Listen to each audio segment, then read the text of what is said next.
quinto ano. Tudo bem aí com vocês? Todos se cuidando? Espero que sim. Quanto mais nós nos cuidarmos, mais rápido tudo isso vai passar e nós vamos poder voltar para as nossas atividades normais, certo?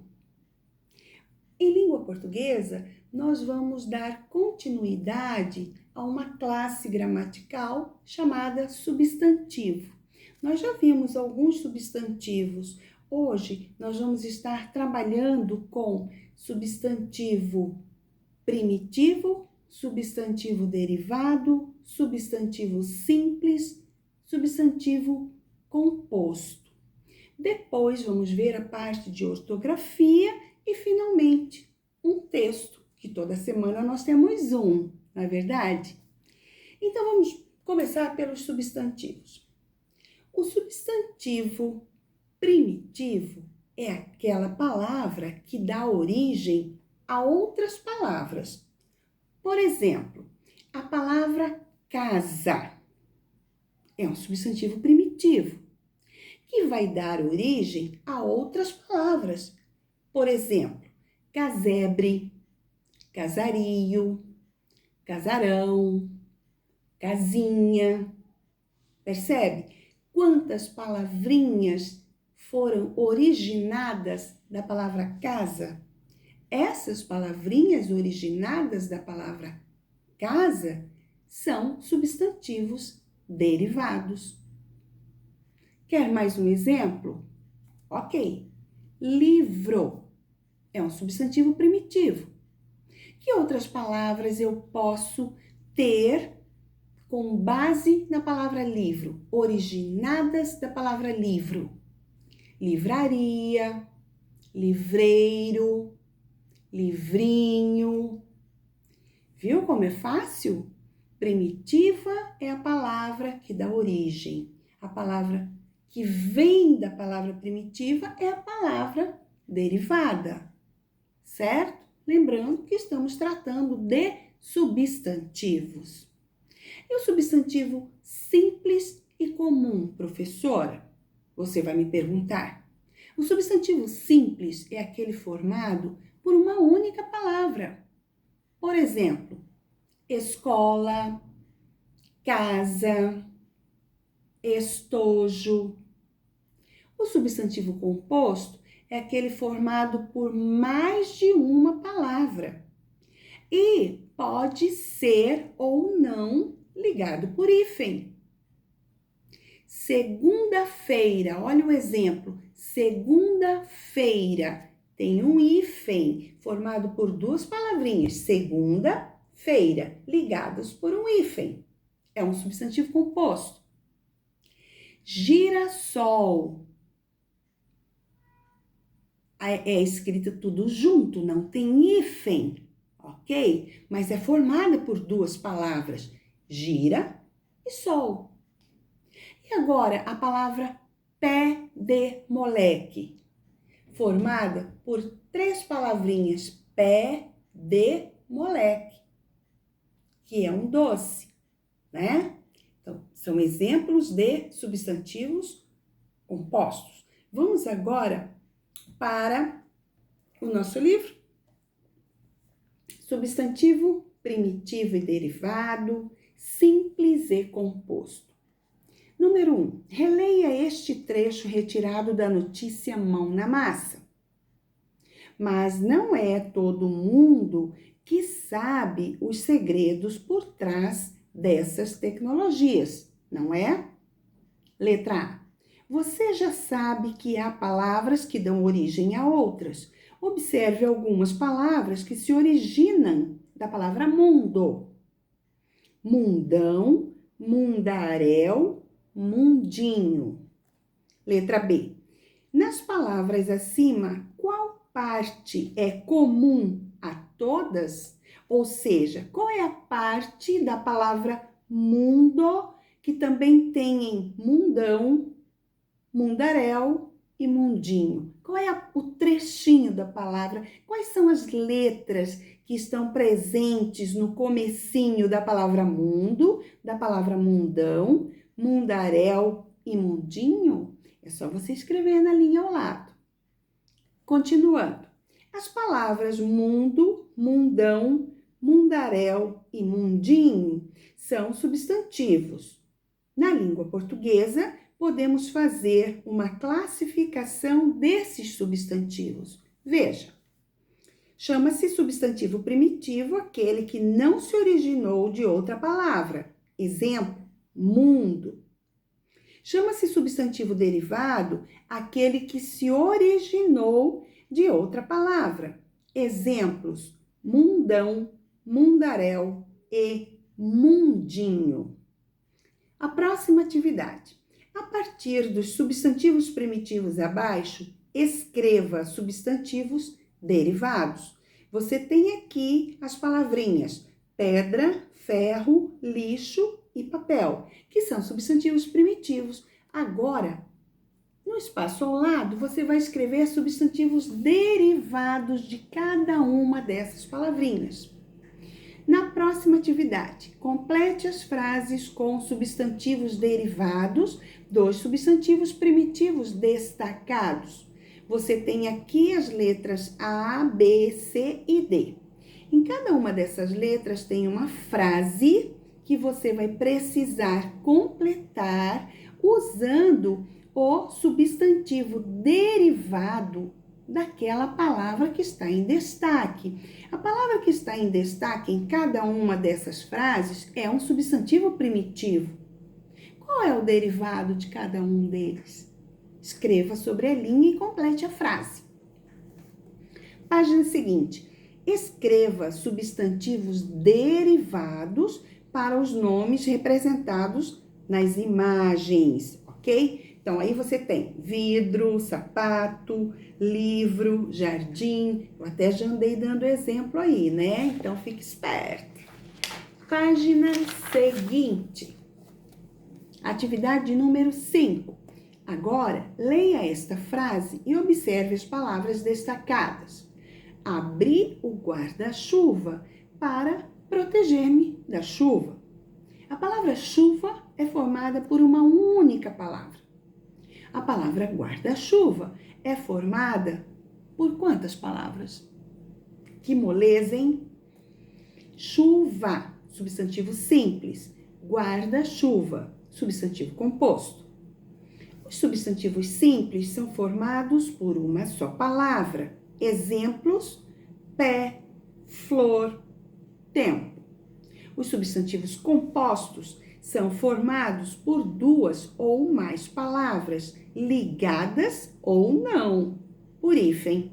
Exemplos, pé de moleque, não tem hífen. Beija-flor, tem hífen. Passatempo, não tem hífen, é tudo junto aí. Atividade número 6. Junte as palavras do quadro e forme substantivos compostos com e, sem hífen. Aí, nós temos várias palavrinhas soltas dentro de um retângulo e você vai juntar palavrinhas aí. Você pode usar hífen ou pode não usar hífen e formar palavras novas, desde que sejam substantivos compostos, ok? Agora, crianças, nós vamos para a parte de ortografia. Vocês estão lembrados de quando GU e QU são dígrafos? Exatamente, muito bom, tô gostando, hein? Quando a letra U não apresentar som. Por exemplo, a palavra querido não tem som do U. Então, nesse caso, QU é um dígrafo. Quilo não tem som do U. Então, nesse caso, QU é dígrafo. Agora veja, aquarela. Apareceu o som da letra U. É dígrafo? Não é. Então, aí nós temos um encontro vocálico. U-A. Aquarela. Certo? A mesma coisa vai acontecer com GU. Guerra. Apareceu o som da letra U? Guerra. Não apareceu. Então, GU é um dígrafo. Outro exemplo. Água. Água. Apareceu o som da letra U. É dígrafo?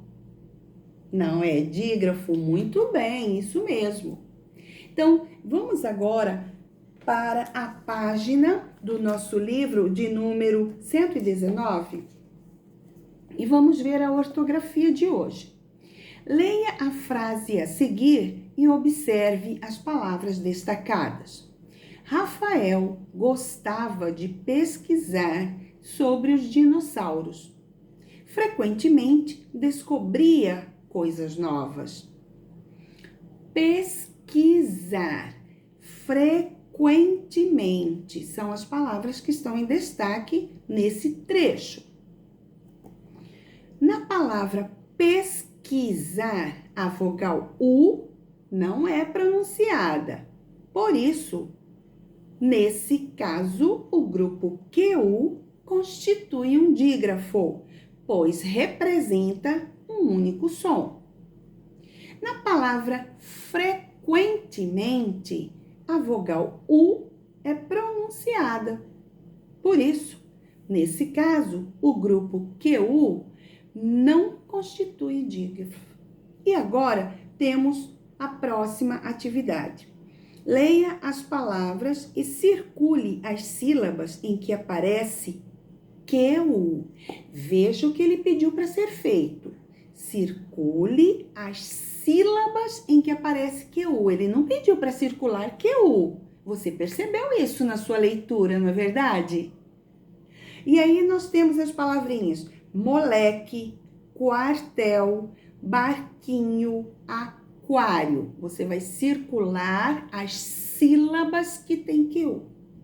Em seguida, qual é a diferença do som que as letras QU representam nas palavras moleque e barquinho e nas palavras quartel e aquário? Muito fácil essa, hein? Qual é a diferença? Letra B. Quais vogais aparecem depois de QU nas palavras moleque e barquinho?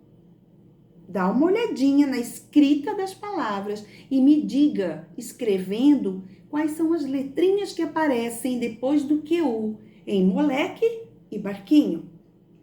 E, finalmente, que vogal aparece depois de QU nas palavras quartel e aquário? Bem fácil também, né? Mas, eu sei que vocês já sabem disso, mas é importante nós estarmos revisando, recordando e reforçando. Nas páginas seguintes, vamos lá. Atividade número 3. Leia as palavras do quadro e separe-as de acordo com o som que as letras QU representam. Você tem um retângulo com algumas palavrinhas aí. Tem logo abaixo um outro quadro, dividido ao meio e com duas colunas. Na primeira coluna, você vai escrever as palavrinhas em que a letra U não é pronunciada. Na segunda coluna, você vai escrever palavrinhas em que a letra U é pronunciada. Atividade 4. Observe as imagens e os nomes que as representam.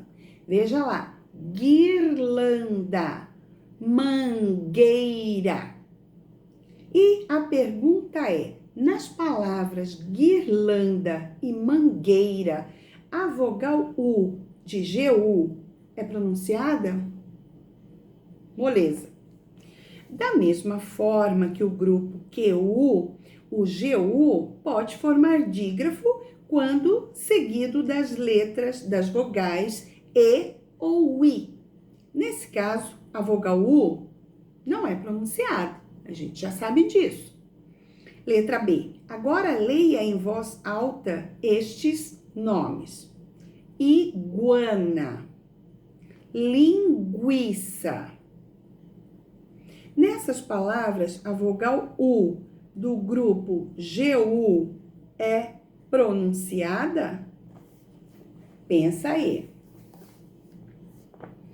Circule as sílabas que têm GU. Já na atividade 5, mesma situação. É para circular as sílabas que têm GU, tá? Leiam as palavrinhas e circulem as sílabas onde o GU aparece. Depois, copie as palavras nas quais a vogal U não é pronunciada, formando o dígrafo. Então, você vai copiar apenas aquelas palavras em que GU é um dígrafo. Na atividade seguinte, complete as palavras das frases com QU ou GU. E aí você tem as frases nas letras A, B, C, D, E e F, apenas para completar com GU ou QU. Atividade 7. Encontre no diagrama 6 palavras escritas com QU e GU. Encontrando as palavrinhas, você já circula dentro do diagrama, certo? Nas páginas seguintes, 122 e 123, nós vamos estar fazendo em outro momento. E vamos passar finalmente para o texto que nós iremos trabalhar nesta semana. Na verdade, trata-se de um poema, ok? Um poema, você já sabe, é escrito em versos, em estrofes, certo? E o título é A Invenção do Relógio. Houve um tempo em que o ser humano tinha todo o tempo do mundo. Não havia dia, hora, minuto, segundo. O amanhã emendava no hoje, que já vinha de ontem e anteontem, e assim por diante. Mas, de repente, não sei o que deu nessa gente, apareceu um homem apressado, sempre ocupado com o tempo contado. Carrancudo dizia: brincadeira tem hora, uma hora a gente se encontra, existe hora para tudo. Lógico, só pode ser ele, o inventor do relógio. Então, você vai fazer uma releitura desse texto e depois desenvolver as atividades na página 125. São 4 atividades apenas relativas ao texto. Lembrando sempre, leia mais de uma vez esse poema, ele é bem bonitinho, e leia mais de uma vez também as questões, principalmente o que está sendo perguntado, tá? Para que você responda de forma segura e correta. Bom estudo para vocês. Até a próxima. Tchau, tchau.